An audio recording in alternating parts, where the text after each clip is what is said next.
2006 a 2010, reeleito vice-presidente da União Ibérico-Americana de Colégio e Agrupações de Advogados com sede em Madrid. De 2004 a 2007, presidente do Conselho Federal da Ordem dos Advogados do Brasil. Nomeado em 2007, vice-presidente nacional do Conselho de Colégios e Ordens de Advogados do Mercosul. De 2007 a 2010, presidente da Comissão Nacional de Relações Internacionais do Conselho Federal da OAB. De 2007 a 2001, nomeado vice-comissionário para procedimentos éticos disciplinares dos advogados que atuaram perante a referida Corte pelo presidente do Tribunal Internacional. Então, com esse vasto currículo que engrandece o nobre conferencista, nós o convidamos para fazer sua palestra.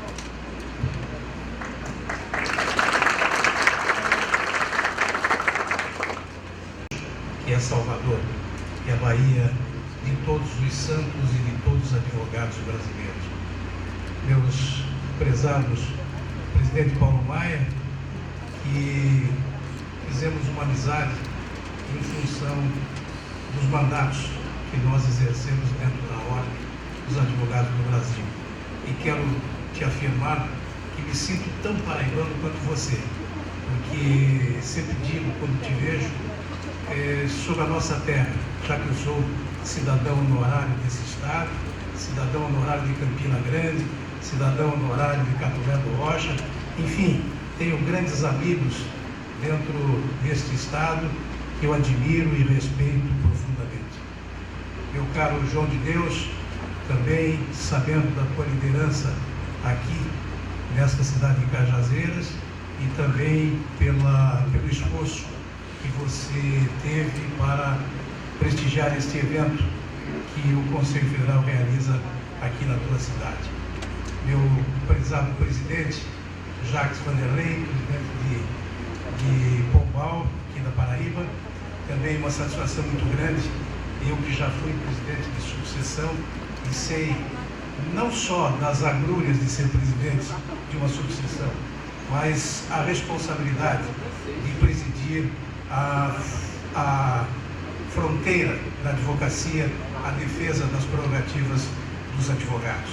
E além do mais, que não está no currículo, fui o único interventor que o Conselho Federal nomeou quando exercia a presidência da Ordem dos Advogados do Pará, na primeira e única intervenção do Conselho Federal dentro de uma sucessão aqui dentro de uma sessional do Brasil. Meus caros amigos, já disse do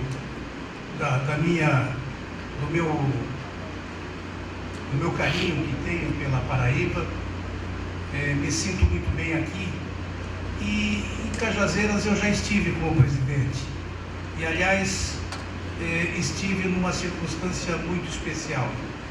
Eu desenvolvi dentro do meu mandato de presidente nacional da Ordem a ideia de visitar todas as subseções de um determinado estado.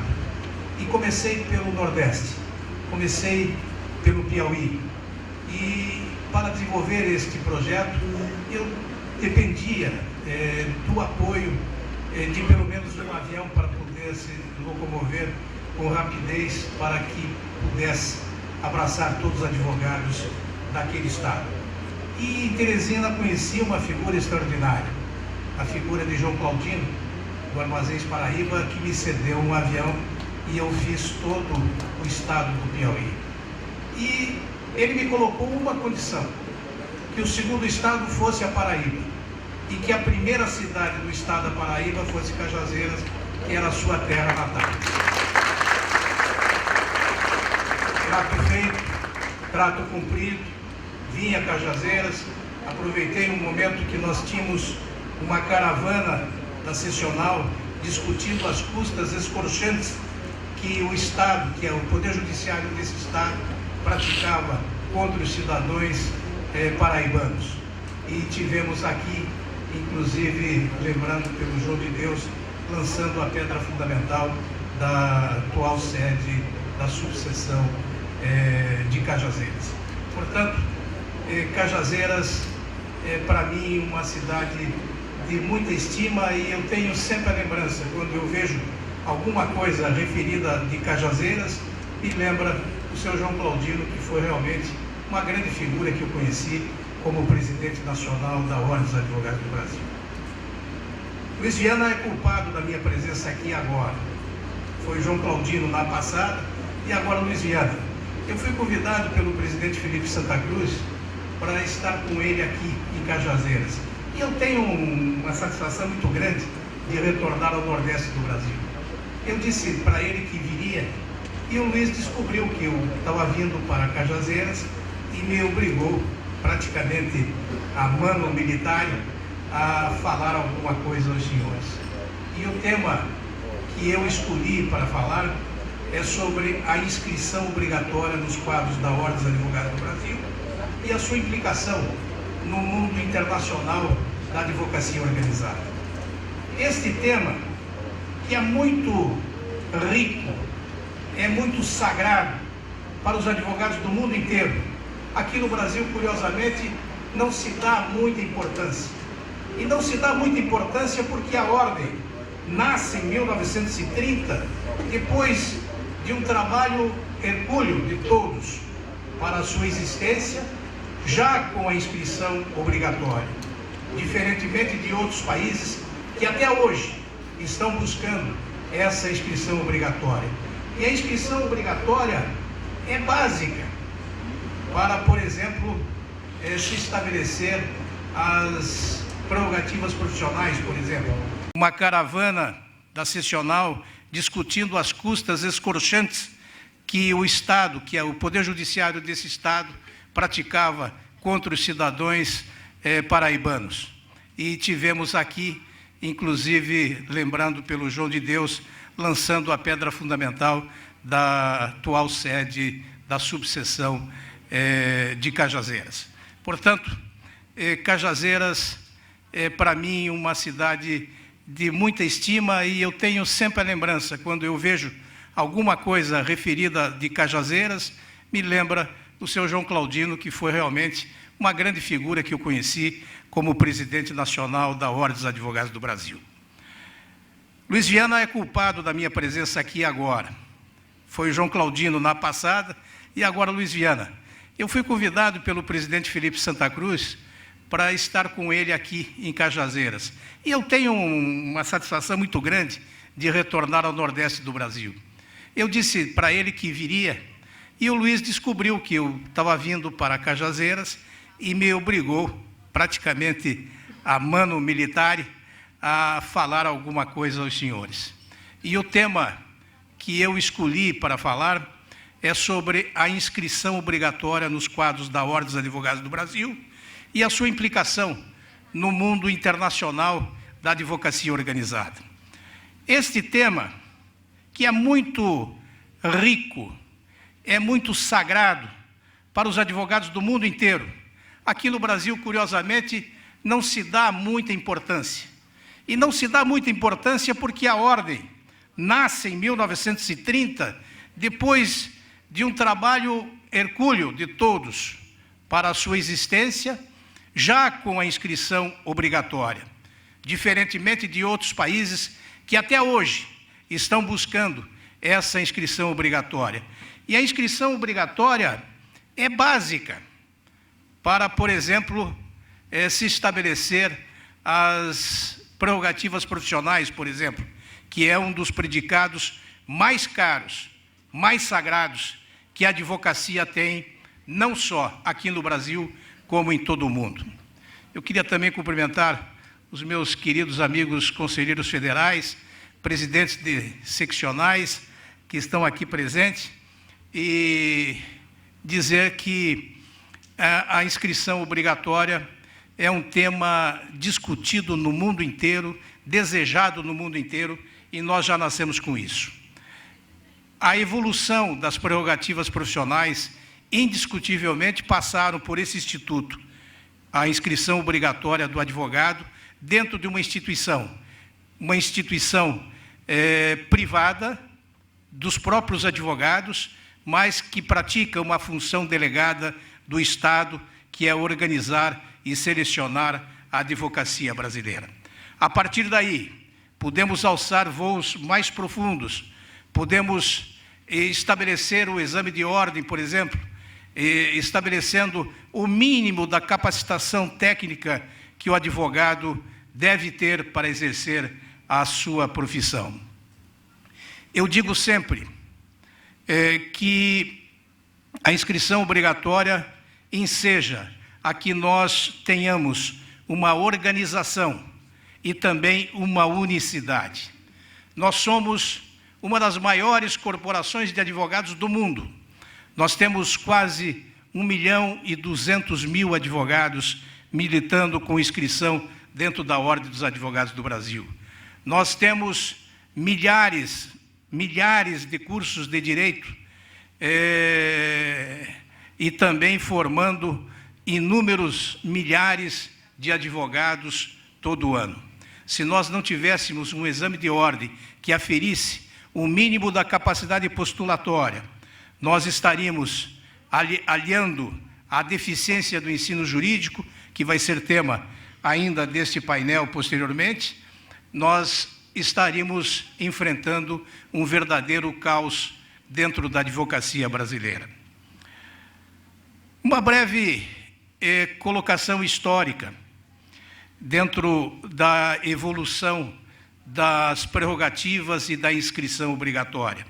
A Ordem dos Advogados do Brasil, como já se disse, ela nasce em 1930, numa época que não se imaginava que uma instituição pudesse, como a Ordem dos Advogados do Brasil, pudesse ser instituída, porque nós vivíamos um ambiente de uma convulsão social muito forte. Não tínhamos uma reforma do judiciário, nós tínhamos um presidente forte, Getúlio Vargas, que diziam que queria enfeixar as corporações e, por isso, resolveu criar a Ordem dos Advogados do Brasil. A Ordem foi praticamente uma costela tirada do Instituto dos Advogados Brasileiros, que tinha, num dos seus artigos, como sua finalidade, a constituição da Ordem dos Advogados do Brasil, que seria órgão de seleção da advocacia brasileira. Primeiramente, fomos regulados por uma série de decretos. E esses decretos, aproximadamente 10 deles, foram editados de 1930 até 1950, demonstrando a evolução de uma entidade que estava ainda sendo formada pelos advogados brasileiros. Nós tivemos uma luta muito forte do Instituto dos Advogados para a consecução do seu estatuto, mas a Ordem acabou não se instalando num tempo mais breve que desejava o Instituto e os advogados brasileiros. Veio a República e não veio a Ordem dos Advogados do Brasil. Ela veio mais tarde, na época de Vargas, com as pretensões de controle dos órgãos corporativos para, via deles, controlar as profissões organizadas do país, principalmente aquela que abrigava a advocacia brasileira. Com a criação da Ordem dos Advogados do Brasil, já com a inscrição obrigatória, teve uma longa e dioturna luta na defesa das prerrogativas profissionais e a valorização da advocacia. A Ordem, naquela época, se instalava num ambiente de conturbação. Nós vimos da crise financeira de 29, a queda da Bolsa de Chicago, que interferiu na economia do mundo todo. Nós tínhamos reflexos de valores constitucionalistas que existiam na ocasião. E nós nascemos neste ambiente conturbado da sociedade brasileira. O primeiro regulamento da OAB foi o 20.784, de 1931. E, em seguida, se começou a estabelecer as prerrogativas profissionais dos advogados. Em 1950, depois de 10, como já disse, 10 alterações dos regulamentos, se começou a pensar num estatuto. E a primeira dúvida que se tinha era a natureza jurídica da Ordem dos Advogados do Brasil. Uma corrente dizia que ela era entidade paraestatal, de natureza corporativa, e a corrente derrotada pretendia que a Ordem fosse uma associação profissional de ingresso facultativo. Portanto, duas correntes absolutamente antagônicas, e venceu a primeira, aquela que estabelecia que a Ordem seria uma entidade paraestatal de natureza corporativa, e assim a Ordem começou a ganhar corpo. Até que chegamos à Lei 4.215 de 63, que foi o primeiro estatuto da Ordem dos Advogados do Brasil. Estatuto que, inclusive, regulou o meu início na minha carreira de advogado. Estatuto que já nasceu absolutamente defasado, porque menos de um ano depois tivemos a instalação do período da ditadura militar no Brasil. Portanto, o Estatuto ficou absolutamente deformado pelas condições em que a sociedade brasileira acabou se colocando perante a Revolução Militar. Um estatuto que visava a regulamentação da advocacia individual, a advocacia tradicional, que era exercida pelo advogado sozinho. Não havia a preocupação de formas mais sofisticadas de advogados. E até que tivemos a Constituição de 88, que estabeleceu que a advocacia tinha nível constitucional, e isso obrigou, de forma definitiva, a definir um novo Estatuto da Ordem dos Advogados do Brasil. Naquela época, em 1963, 3 funções tinha a Ordem. A primeira, ela era gerenciadora de serviço público federal por delegação, mas tinha o seu ministério privado. Exercia uma função pública por delegação do Estado, mas era de ministério privado. A segunda, era um órgão regulamentador da advocacia brasileira. Isto é fundamental para a liberdade da advocacia. Nós não somos regulados por ninguém, nós somos regulados pela própria Ordem dos Advogados do Brasil. E a terceira função seria a corporação que assume determinadas prerrogativas sindicais da classe dos advogados.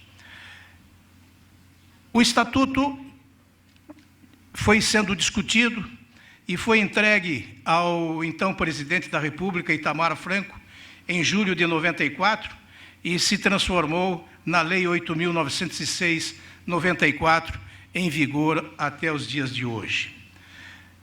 O atual Estatuto, ele fortalece bastante as prerrogativas profissionais. Com relação a isso, tivemos uma tentativa da Associação dos Magistrados Brasileiros de vetar 12 artigos daquele Estatuto. O presidente Itamar Franco rejeitou as ponderações da AMB, e eles foram ao Supremo Tribunal Federal conseguindo a suspensão de 12 artigos do nosso Estatuto.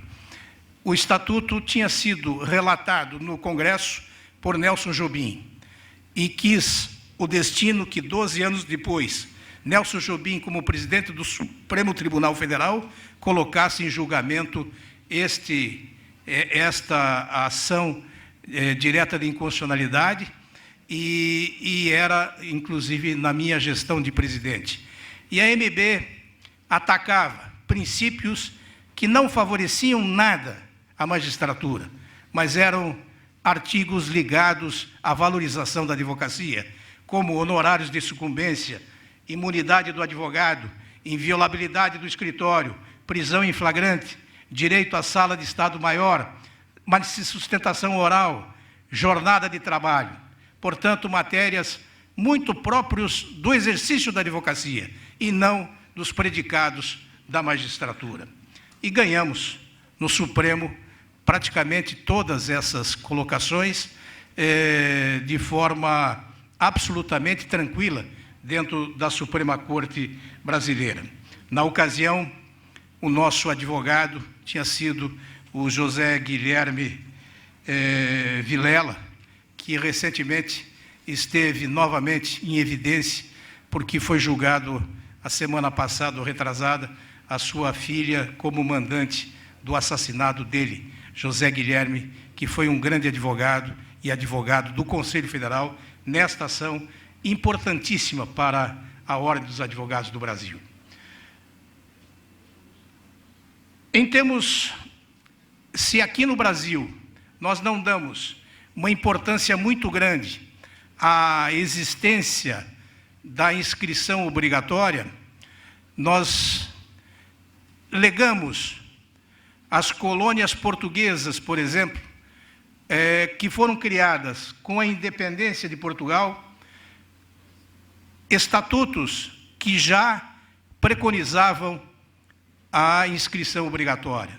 Portanto, nasceram a Ordem dos Advogados de Angola, de Cabo Verde, de Guiné-Bissau, de Moçambique, Macau, regime especial português encravado na China, já e São Tomé e Príncipe também, já com a inscrição obrigatória, lembrando o Estatuto da Ordem dos Advogados do Brasil e o próprio Estatuto da Ordem dos Advogados de Portugal. Aqui, no Cone Sul, tivemos uma luta incessante na Argentina para a consecução da inscrição obrigatória, e ela não conseguiu integralmente. 2 províncias argentinas não aceitaram a inscrição obrigatória. Portanto, existe a inscrição obrigatória provincial, cada província tem a sua, feita pelo Colégio de Advogados, por exemplo, de Rosário, ele estabelece a inscrição obrigatória naquele colégio, e não temos uma inscrição federal. Há uma disputa muito forte entre a Federação Argentina de Colégio de Advogados, chamado de FACA, e o Colégio Público de Buenos Aires. Os dois tentando exercer o direito de comandar a matrícula nacional, e nenhum dos dois detém essa matrícula e, portanto, ela é regulada pelo próprio Estado argentino. Assim também e talvez num grau pior, a advocacia uruguaia e a advocacia paraguaia. Estou falando em termos de Mercosul, que nós temos uma organização chamada de COADEI, que é o Conselho de Ordens e Colégios de Advogados do Mercosul. O Uruguai nunca pretendeu, de forma mais veemente, a inscrição obrigatória, preferindo ser o seu colégio apenas um órgão tipo Instituto dos Advogados Brasileiros, que cuida da jurisprudência, que cuida da ciência jurídica, mas não cuida da advocacia e dos direitos que o advogado tem que ter para ele, e principalmente as prerrogativas que ele tem que exercer a favor do seu constituinte. O Paraguai não. O Paraguai sempre lutou pela existência de uma inscrição obrigatória no seu país. E conseguiram até, no ano retrasado, passar pelo Congresso Nacional uma lei da sua inscrição obrigatória, mas foi vetada pelo antigo presidente Nicanor Duarte, que acabou vetando a lei da inscrição obrigatória. E agora nós estamos novamente fazendo pressão em cima do Congresso paraguaio, no sentido que os advogados paraguaios tenham a sua inscrição obrigatória. No Uruguai se desperta agora para isso, porque o presidente Tabaré Vázquez, que é médico, ele acabou instituindo a inscrição obrigatória nos quadros do Conselho Médico. Ele, como médico, entendeu que seria obrigatório. E nós estamos tentando, baseado nesse pressuposto de também instituir a inscrição obrigatória no país mais ao sul, que é o Uruguai. Em termos de América, ultimamente temos tido grandes derrotas. A colegiação obrigatória é como é chamada a inscrição obrigatória nos países de origem espanhola. A colegiação obrigatória mais antiga das Américas era da Bolívia. E Evo Morales, quando assumiu, procurou, desde o seu início, tirar a força da instituição da advocacia boliviana e acabou extinguindo a inscrição obrigatória, transformando o Colégio de Advogados da Bolívia num mero instituto de advogados para discussão da jurisprudência e da doutrina obrigatória. E eu trouxe uma palestra que eu fiz em abril de 2012, da inscrição, só para concluir, e a parte e eu terminei essa palestra que eu e a fiz penalidade no âmbito da União passou para o Ibero-Americana de Advogados, portanto, o do advogado Panamá, em 2012. E perde muito no final. Em termos de independência, Finalizando, porque fica digo ligado que precisamos ao ficar poder atentos executivo a esses atentados ao processo assim de organização também dos advogados em nossos Rafael países, Correia, quando presidiu pois novamente o Equador, seremos também fustigados, por exemplo, com o colégio de quebra da independência e unicidade da ordem e e dos transformou colégios, no Instituto de bastando para Advogados. isso E extinguir Chaves, o princípio da quando colegiação ainda era obrigatória, vivo, base tentou, de de todas todas as as conquistas formas, que tivemos como categoria lidar organizada com a em todo o inscrição mundo obrigatória, e garantia primeiramente, da independência atingindo de nossa produção, as do direito de cotas defesa obrigatórias que e do eles chamam, Estado ou democrático, seja, a nossa anuidade. que vige Atingiu nosso país. a anuidade, transformando em contribuição voluntária aquilo que o advogado paga de inscrição na Ordem dos Advogados do Brasil, como aqui no Brasil, na Ordem dos Advogados do Brasil.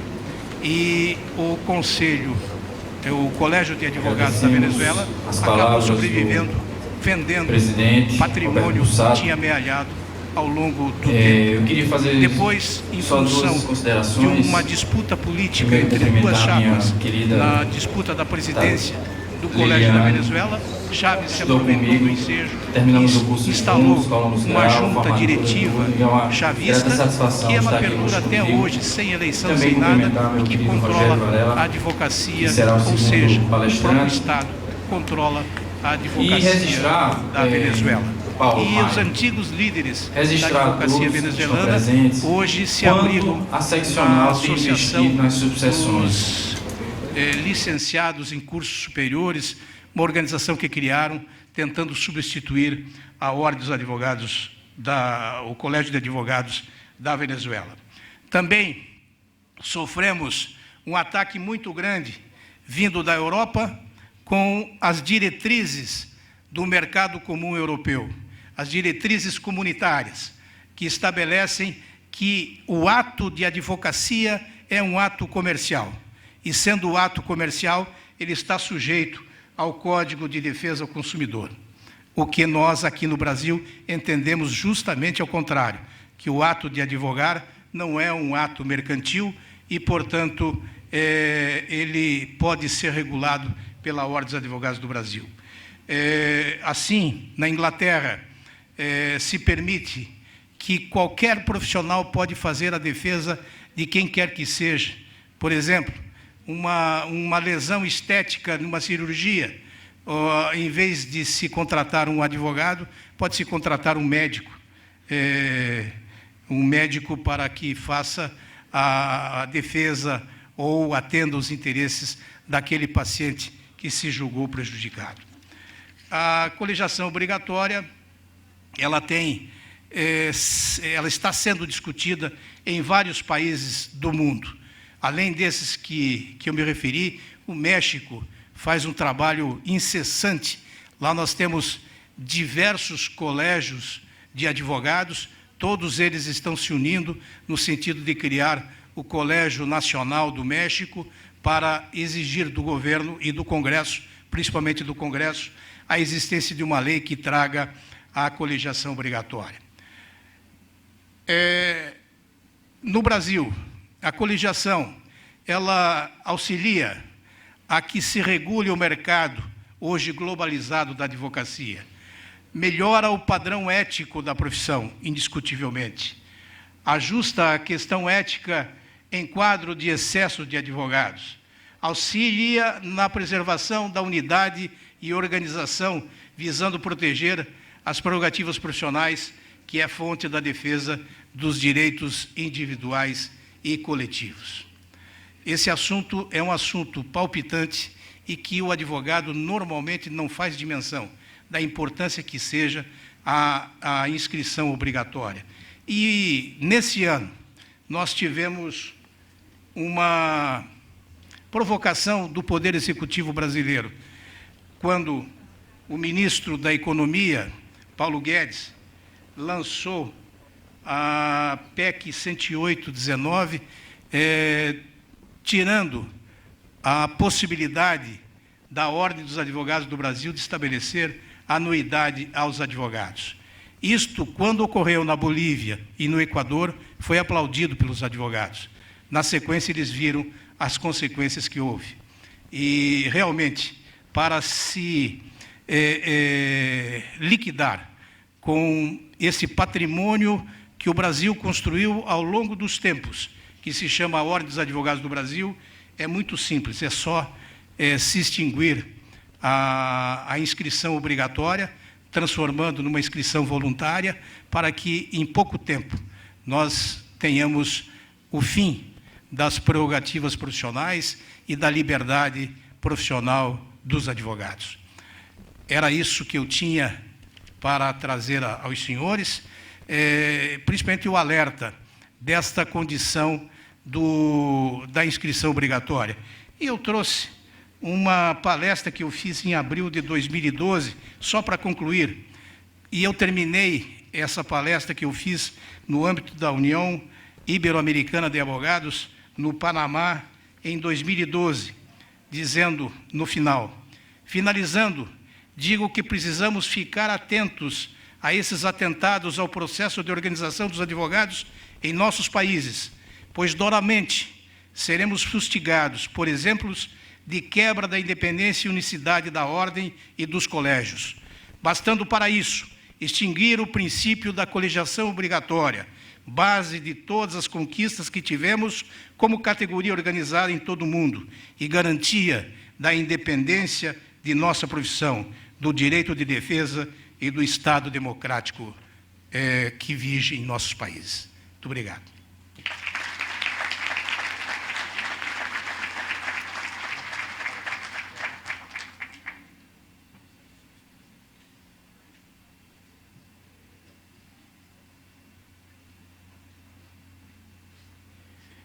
Agradecemos as palavras do presidente Roberto Bussato. Boa tarde. Inicialmente, não poderia deixar de dizer a todos do prazer imenso de estar aqui nesse painel, presidido pelo meu amigo Jacques Vanderlei, como ele disse, meu colega de graduação. Ficou meio perdido, porque meu nome está aqui, Tatiana Crispim, e ele me conhece pelo primeiro nome, que é Lilian. E ele ficou sem saber se dizia Lilian ou Tatiana. Tanto faz, estou acostumada com esse conflito. Aos colegas de seccionais, subseção, conselheiros federais, meus amigos advogados, meus queridos alunos que aqui estão, o tema desse painel é de extrema importância. Enquanto professora, a gente discute sempre em sala de aula esse assunto. E os alunos estão com a mentalidade um pouco distorcida de que o exame de ordem é uma barreira ao exercício da advocacia. E a gente precisa realmente desconstruir essa ideia errada que, infelizmente, está sendo plantada na sociedade pela infeliz campanha que tem se iniciado com o governo executivo, como bem disse o doutor Bussato, e a gente precisa entender que a inscrição obrigatória é uma ferramenta de defesa, é uma ferramenta de construção de força para o advogado. Então, Dr. Rogério Magnus Varela Gonçalves, o nosso segundo conferencista, é conselheiro federal da OAB e, portanto, bastante qualificado para falar também do assunto. É graduado em Direito e mestre em Ciências Jurídicas pela Universidade Federal da Paraíba. Doutor em Direito Constitucional na Universidade de Coimbra, no ano de 2010, e teve esse doutorado revalidado pela Universidade Federal da Paraíba. É professor titular do Centro Universitário de João Pessoa, membro permanente do Programa de Pós-Graduação em Direito do Centro Universitário de João Pessoa. Professor colaborador da Função Educacional Jaime de Altavila. Fundador do Instituto Eduardo Correia, professor da pós-graduação da Fundação Escola Superior do Ministério Público da Paraíba. Professor da pós-graduação da Escola Superior da Advocacia, da Escola Superior da Magistratura Trabalhista e também da Universidade Cândido Mendes e professor da pós-graduação da Universidade Potiguar. Doutor Rogério, é com imenso prazer que lhe passo a palavra. No encontro ao longo do dia de ontem e também hoje pela manhã, e ouvindo o presidente Busato, que me antecedeu. Quero registrar que foi lido o meu currículo, mas eu gostaria de destacar a parte que mais me encanta, a advocacia. Então, é isso que me move, é isso que me alimenta do nascer ao pôr do sol. Quero fazer os agradecimentos iniciais, primeiramente ao vice-presidente Luiz Viana, que nos encanta a todos com sua presença em Cajazeiras. Estivemos hoje logo cedo a caminhar pela Feira Livre, comprando feijão de corda, feijão verde, arroz vermelho, né? E desfrutando das iguarias que o sertão nos oferece. Quero, de igual sorte, agradecer ao presidente Paulo Maia, nossa grande liderança da advocacia paraibana, e não só paraibana, membro, presidente, coordenador do Colégio de Presidentes, que muito nos honra com o cargo que desempenha no Conselho Federal. Quero agradecer a João de Deus e a Cajazeiras. Quando nós fomos lançar a nossa candidatura, João de Deus fez um dos mais belos discursos que eu já ouvi na minha vida. A primeira fala de João de Deus foi no seguinte sentido: a OAB da Paraíba passa por momentos de turbulência, de muito atrito. Eu sou João de Deus, vim para trazer a paz, a felicidade e a alegria. De sorte que eu disse à mãe dele hoje de manhã, e digo agora a todos: nós não recebemos apenas um vice-presidente, nós, de fato, recebemos um presente. Muito obrigado, João de Deus. Quero agradecer a todo o empenho da subseccional de Cajazeiras, e o faço na personificação do nosso querido advogado João Pereira, que muito se esmerou para que nós tivéssemos um belíssimo evento. Agradeço, por extensão, a todos os colaboradores do Sistema Ordem, seja da OAB Nacional, seja da nossa seccional, seja da subseccional. Quero ainda agradecer, porque a gratidão é algo muito importante. Existe quase que um dever fundamental para se agradecer. Mesmo que eu perca ou dedique parte do meu tempo ao agradecimento, eu gosto de fazê-lo. Quero agradecer ao empenho da vice-presidente da OAB do Rio Grande do Norte, que nos visita e nos dá a honra e a alegria da presença. Quero agradecer ao presidente Edinaldo Vidal, presidente da OAB de Roraima, paraibano, que sempre disse que a Paraíba tinha mais membros para além do nosso estado, lá em Roraima. Nós éramos juntos conselheiros federais e ele já dizia isso. Então, não esqueço. Quero agradecer a todo o esforço e o empenho da nossa Caixa de Assistência. E o faço na presença e na figura da nossa querida advogada Verusca Maciel, que é uma incansável, uma lutadora, uma batalhadora pelo sistema ordem.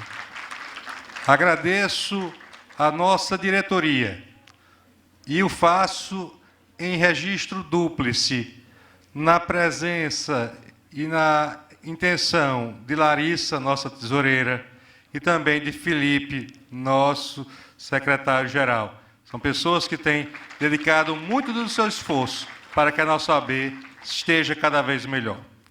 Agradeço aos conselheiros estaduais e o faço até pela particularidade, e não só por isso, porque é um grande conselheiro estadual, o faço na pessoa do nosso querido Gustavo Nunes. É um grande conselheiro, tive a felicidade de com ele ombrear na gestão passada, e quero dizer que estamos diante de um dos grandes nomes da advocacia do Sertão. E faço também um registro das nossas comissões, que é justamente onde nós temos ali a verdadeira alma da OAB. A teoria da proximidade faz com que as comissões sejam a verdadeira alma, o contato mais próximo, mais direto com os advogados. Faço um registro de gratidão ao presidente Busato pelo fato de ter brindado esse evento com a sua presença. Agradeço na mesa o presidente Jacques, em nome de quem tomo a liberdade de saudar todos os presidentes de subseccionais. São advogados e advogadas devotados, que deixam em segundo plano os seus escritórios em prol do crescimento da advocacia interior afora. Isso é muito bonito. Agradeço, por fim, jamais por último, a doutora Lilian Crispim, que tem realizado um belo trabalho junto a toda a sua diretoria na subseção de Cajazeiras. Feitos esses registros, eu quero subverter um pouco a ordem que é recomendada pelo ministro e professor Eros Grau. Quero agradecer ao nosso amigo Marcos Jardim, conselheiro do CNJ, que nos brinda com a sua alegria e presença. O ministro Eros Grau foi a João Pessoa há alguns anos, e eu fiquei com a incumbência de apresentá-lo. E fiz, naquela ocasião, justamente o oposto que ele recomenda nos seus livros de constitucional. Ele diz nos livros de constitucional que não se pode interpretar a Constituição em tiras. Você não pode pensar uma tira da Constituição para interpretar, já que a Constituição é um todo, é um só objeto, um só documento constitucional. E, subvertendo qualquer lógica do razoável, eu interpretei e apresentei o professor Eros em tiras. Falei do Eros advogado, falei do Eros professor, falei do Eros ministro, falei do Eros cidadão do mundo. E aqui eu quero fazer algo bem semelhante. Eu quero apresentar esse meu tema em tiras. A primeira tira eu nominei de... Não é bem uma nominação, é uma pergunta. Quantidade é qualidade? Falar de ensino jurídico no Brasil hoje, indubitavelmente, chama a atenção à quantidade de cursos de direito que nós temos. Eu fui rapidamente ao hotel para fazer um ajuste, porque nos meus apontamentos tinham menos cursos do que agora vou dizer aos senhores. Hoje foram publicados novos cursos de direitos autorizados no Brasil. Está mudando todo santo dia. Nós temos no Conselho Federal um grande companheiro, advogado e colaborador do Sistema Ordem, chamado Tarciso. Tarciso é o gerente das comissões, tem mestrado em Educação Jurídica, é doutorando em Educação Jurídica. E ele me deu esse dado de hoje. São 1.701 cursos de Direito no Brasil. Isso é de assustar. Isso é verdadeiramente assustador. Até porque não é fácil você, no universo de 1.701 cursos, ter a quantidade necessária de bons professores. São tantos os cursos que, por vezes, a gente tem alguns cursos que se valem de professores menos gabaritados, menos qualificados. É também uma ausência de funil, uma ausência de seleção. Nós temos, basicamente, o ingresso automático no curso de Direito. Mas isso não é um problema em si. Se nós tivermos alunos interessados, se eles forem de fato interessados, eles podem até entrar com algumas debilidades, com algumas fragilidades, e nós, professores, vamos lutar arduamente com aquela matéria-prima que nos chega. Mas a gente tem algo mais perverso. Além da quantidade ser muito grande, nós temos tido um empenho menos adequado dos nossos alunos. Eu não quero generalizar, mas nós temos uma quantidade não desprezível de alunos que têm se dedicado hoje bem menos do que se dedicavam outrora. Eu ensino há 22 anos. Eu sou professor de sala de aula há 22 anos. E eu não tenho dificuldade de dizer que hoje eu tenho, no geral, tenho excelentes alunos hoje, mas, no geral, eu tenho alunos que mais tempo dedicam ao WhatsApp e ao celular e às redes sociais do que ao estudo.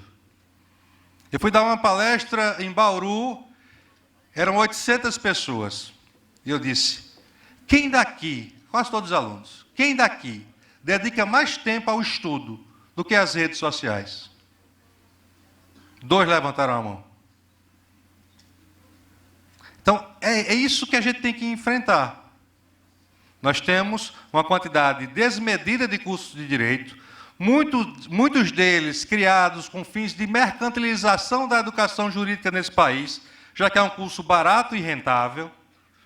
E aí você tem, somado a esse primeiro aspecto que é muito perigoso, você tem alunos que têm se desconectado do estudo, têm se desviado por outros olhares, por outras atenções, por outras prioridades. A prioridade não tem sido o estudo.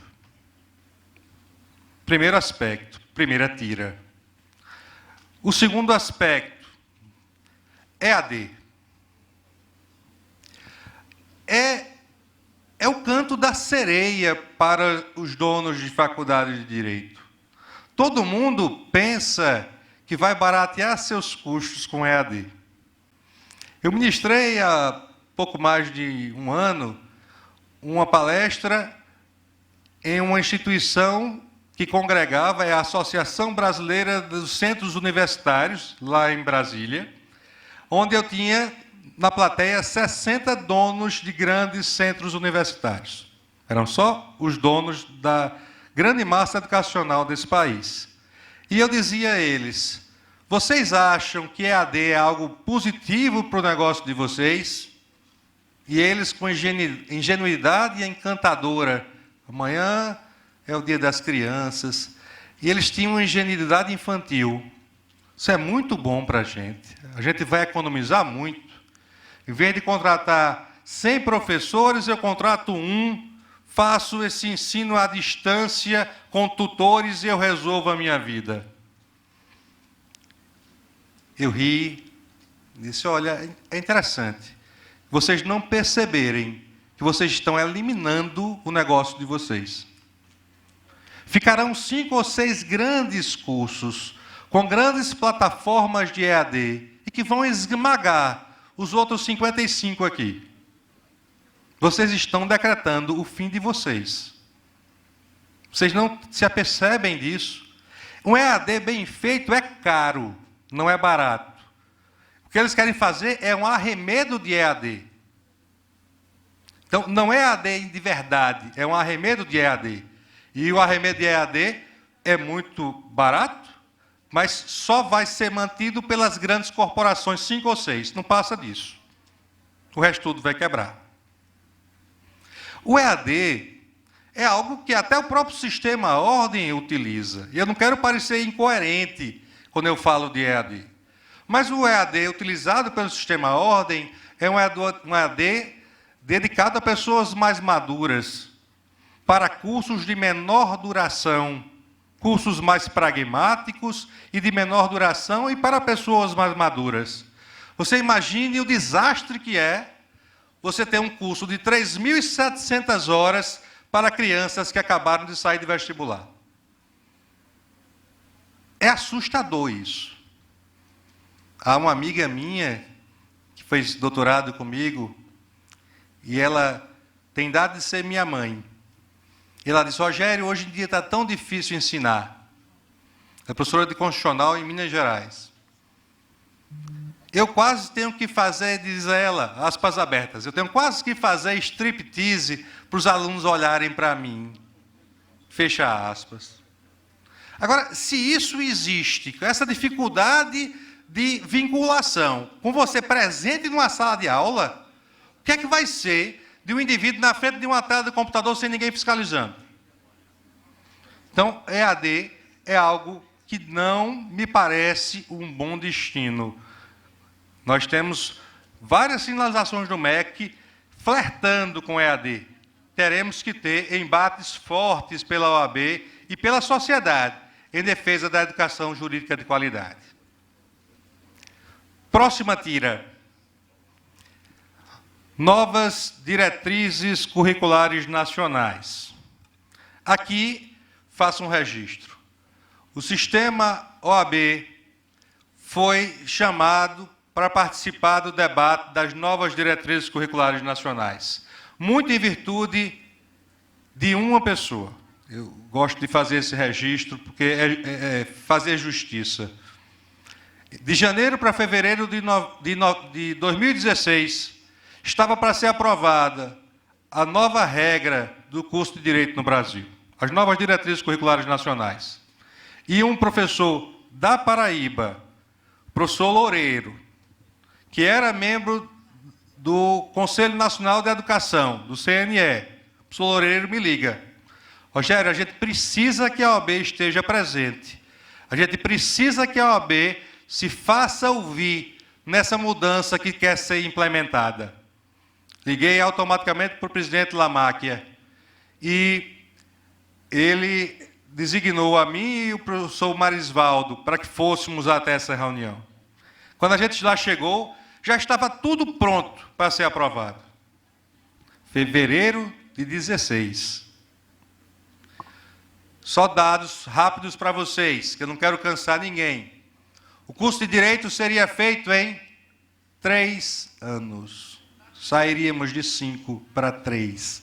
Essa era a proposta em cima da mesa para ser aprovada naquele dia. Você saía de 20% de EAD para 40% de EAD. Com 3 anos e 40% de EAD. Queriam também, por conseguinte, diminuir o número de horas-aula. Eliminar trabalho de conclusão de curso. Esse era o cenário antes da OAB chegar. Quando a OAB chega, a OAB diz: nós precisamos de um tempo para emitir um parecer. E aí fizemos, por inspiração do professor Marisvaldo e do presidente Lamáquia, várias audiências públicas. E nessas audiências públicas levamos o pessoal do CNE para que pudessem debater com os professores de direito, com advogados do Brasil todo.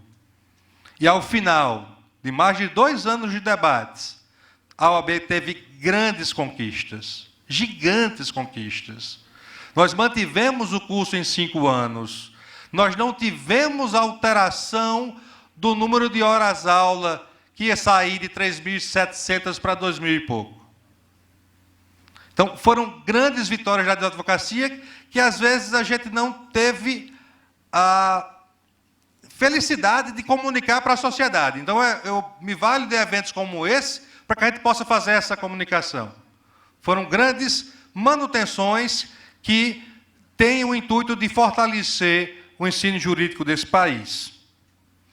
Com relação às novas diretrizes curriculares, eu quero fazer um registro. Fui muito enfático na defesa da inserção de novas disciplinas obrigatórias. Dizia lá eu, no CNE, a Paraíba é um estado que não é rico. É rico em cultura, é rico na sua gente, mas não é rico de indústrias. Então, nós temos pouco direito empresarial, nós temos pouco direito de patentes, de indústrias, mas temos um potencial imenso no eleitoral. São 223 municípios. Quando você vai advogar para um candidato ou para o outro, você vai advogar para o presidente da Câmara. Então, é importante que a gente tenha direito eleitoral. Isso foi aprovado. Nós também pontuamos a necessidade de inserção como disciplina obrigatória da disciplina de direito previdenciário. O homem do campo, o homem sertanejo, se aposenta pelas agruras da vida. E você precisa de pessoas formadas e bem formadas na disciplina importantíssima que é o direito previdenciário. Dizia eu, o direito previdenciário acompanha o cidadão desde o nascer até a sua morte. Não sou professor de previdenciário, mas tenho esse reconhecimento. Quando se nasce, a mãe ganha a licença gestante. Quando tem o óbito, você tem a pensão. Então, é algo que acompanha desde o nascer até a morte. E era inconcebível que nós não tivéssemos como disciplina obrigatória o direito previdenciário. Direito ambiental não era disciplina obrigatória, era disciplina transversal. E a OAB lutou por isso tudo. Então, são grandes conquistas da OAB na parte educacional desse país. Chego ao ponto, talvez, central da minha fala, porque o principal indicativo que a OAB tem sobre a qualidade de ensino jurídico no Brasil é o exame de ordem. E eu recebi com muita honraria da minha parte, com muita felicidade, com muita alegria do presidente Lamáquia, a missão de, durante os 3 anos da gestão do presidente Lamáquia, de ser o presidente da Comissão Nacional de Exame de Ordem. A nossa querida professora Lília Crispim diz que seus alunos estão aqui e que eles têm um tabu no exame de ordem. Eu quero ajudar nessa tarefa de retirar esse tabu. O exame de ordem não é algo feito ou pensado para prejudicar aluno. Muito pelo contrário. É feito e pensado para ajudar o aluno. Quando a gente fala em exame de ordem, a gente tem que ter em conta que nós não estamos diante de uma prova de excelência. Eu sempre digo que é uma prova de suficiência. É uma prova em que você tenta atestar se aquela pessoa tem condições básicas, mínimas necessárias para prestar um bom serviço à sociedade. Eu não estou pedindo que você fique nos 10 primeiros lugares. Não há essa competição com os demais. A competição é consigo próprio, é apenas com você. Não há número específico de pessoas que podem ganhar a carteira naquele exame. Bom será que nós tenhamos bons alunos, boas faculdades e que no exame passe 80%. A OAB não tem nenhuma alegria quando tem um percentual de aprovação de 20%, 24%, 25%. Para a OAB era maravilhoso que nós tivéssemos 80%. Por quê? Porque nós saberíamos que o nosso desejo, o nosso intuito da aprimoramento e de melhoria do ensino jurídico do Brasil tinha sido alcançado. Então, é importante que se tenha isso muito claro. Quando eu coordenei o exame é uma prova muito complexa.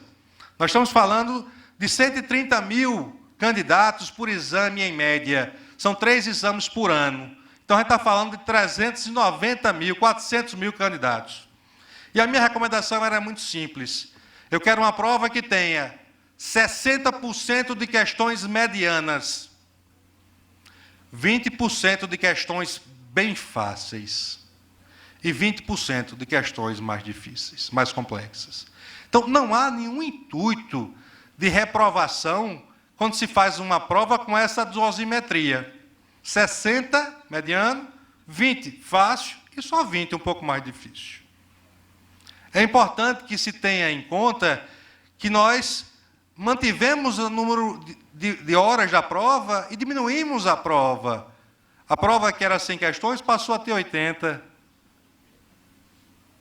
Então, nós temos que entender que não há nenhum desiderato da OAB de fazer uma prova que tenha o intuito de inibir o ingresso na profissão. Não é esse o intuito, não é esse o desejo da OAB. A gente quer proteger a sociedade para que ela tenha pessoas com qualidade trabalhando, mas eu quero dar um outro dado. A gente também tem o intuito de proteger o jovem advogado, o jovem acadêmico. Porque muita gente pensa e só pensa na proteção e na salvaguarda da sociedade. Mas o professor Busato, na magistral aula que nos deu há poucos minutos, menciona que já se começa, lá em Portugal é assim, já se começa a pensar em direito do consumidor na interface com a atividade advocatícia. Nós temos várias teses de doutorado sobre isso. Destaco a dissertação de mestrado do professor Alfredo Rangel Ribeiro, foi conselheiro federal pela Paraíba na gestão passada, e a dissertação de mestrado dele era sobre responsabilidade do advogado por serviços mal prestados. Responsabilidade civil, além de representação na ordem ou coisa que o valha. Então, quando a gente diz, olha, você ainda não está pronto, se prepare um pouco mais, se capacite um pouco mais, a gente também protege aquele jovem, aquela jovem. Não há nenhum intuito de perseguição, há um intuito de preservação, de proteção, seja da sociedade, seja do jovem advogado. Se ele até aquele momento não reúne as condições mínimas necessárias para advogar, calma, persista, estude um pouco mais. O estudo é um compromisso diuturnamente próprio do advogado. O advogado que não quer mais estudar está querendo se afastar da sua carteira. Está querendo deixar de ser advogado. Se você quer deixar de estudar, faça um concurso. Com todo respeito a quem faz o concurso. Mas porque depois que você faz o concurso, você tem a estabilidade, você tem lá a vitaliciedade, e ninguém vai lhe tirar mais. Mas para advogar e para se manter no mercado, concorridíssimo como é o nosso, só vai ficar no mercado quem continua estudando. Por isso que o advogado é um devotado, que continua estudando. Eu, sempre quando falo na continuidade do estudo, eu não consigo deixar de registrar o meu querido professor Gomes Canotilho. O professor Gomes Canotilho é um exemplo de profissional, seja como consultor jurídico, que é um dos mais brilhantes que eu já vi na minha vida, e como professor. O professor Canotilho, para quem não sabe, ele lê todos os livros de direito constitucional, todas as revistas, antes dos alunos. Quando eu chegava na Faculdade de Direito de Coimbra, morei em Coimbra 3 anos, todo dia que eu ia para a biblioteca, eu encontrava Canotilho. Todos os dias, de segunda a sexta. Se ele estivesse em Portugal, ele estava na biblioteca. No chão, sentado no chão. À época, com quase 70 anos de idade. Ele é de 41. E eu dizia, Canotilho, professor Canotilho, por que o senhor estuda tanto? Porque eu quero continuar sendo advogado. Porque eu quero continuar sendo professor. Dizia mais, o advogado é aquele que serve aos outros. É o mesmo do professor. O professor é que serve aos seus alunos. Nós, quando queremos alunos mais preparados, não estamos pensando em nós mesmos, estamos a pensar nos alunos. Canotilho lê tudo, porque ele faz resumo de tudo, para colocar na internet. Todas as revistas de constitucional são lidas por antecedência por ele, para ele facilitar a vida de todos nós, alunos. Sejamos alunos de graduação, sejamos de mestrado, sejamos de doutorado. Então, é esse espírito de devoção que nós encontramos no ensino jurídico. Ensino jurídico que é feito por professores e advogados, advogados e professores. Me lembro, na nossa primeira campanha, Paulo Maia, quando chegavam e diziam: essa chapa não vai ganhar, porque essa chapa é feita só por professores que advogam. E era muito interessante isso. Quando eles queriam nos diminuir na advocacia, eles diziam que nós éramos professores que advogávamos. Quando eles queriam nos diminuir no ensino, eles diziam: são advogados que ensinam. E Paulo Maia foi muito feliz em um dos debates, em vários, mas um em especial, quando ele disse: o professor é aquele, o professor advogado é aquele que ensina e que faz. Nós temos uma missão para com os nossos alunos, que são jovens advogados hoje, que sabem a dedicação, o empenho e a entrega do ensino jurídico. Então, o ensino jurídico só é forte se nós tivermos advogados fortes, advocacia forte e unida, entendendo que os nossos inimigos não são muros ou interna corporis. Nossos inimigos estão lá fora. E, além de advogados fortes e unidos, professores. Professores que devotam o seu dia, devotam a sua vida e a sua existência ao crescimento do outro. A ideia da solidariedade, a ideia, como diria Jürgen Habermas, da inclusão do outro. Quando Habermas diz: o eu sem o outro não tem sentido. O eu só tem alguma lógica e sentido no processo de interação com o outro. O eu sozinho é o nada. O eu com o outro é o tudo.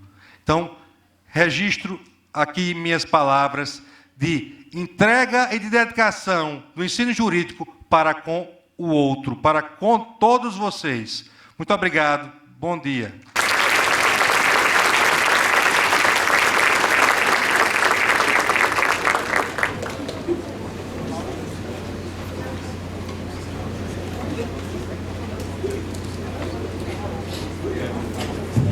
Quero agradecer a Rogério Varela pelas palavras, a Roberto Bussato pela conferência, a minha querida e estimada amiga Lilian, e já nos encaminhamos para o final desse painel.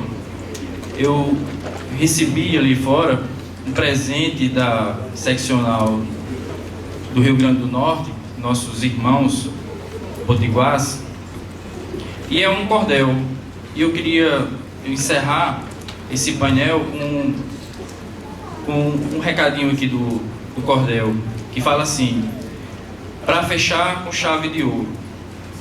Aí diz: vou ficando por aqui, já mandei o meu recado, descascando o abacaxi para marcar grande legado, defendendo a advocacia para o cidadão ser respeitado. Muito obrigado.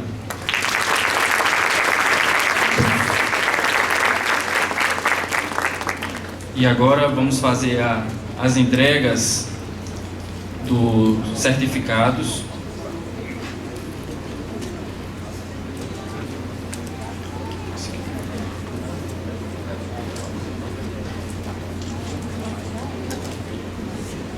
Convidar o presidente Roberto para receber o certificado pela palestra de hoje.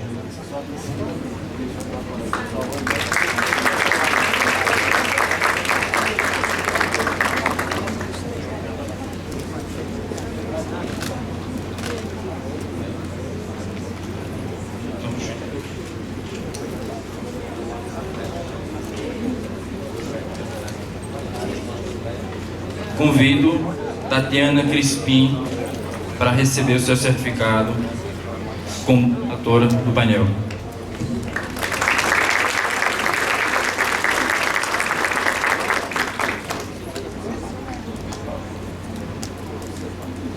Passo a palavra para a Lilian para fazer a entrega do certificado de Rogério e também o meu.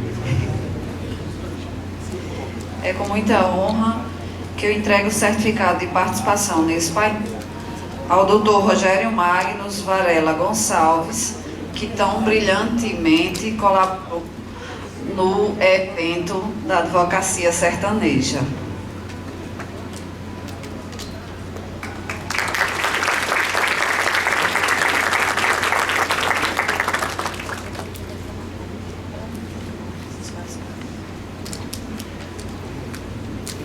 Então, os membros da mesa para uma foto oficial. Então,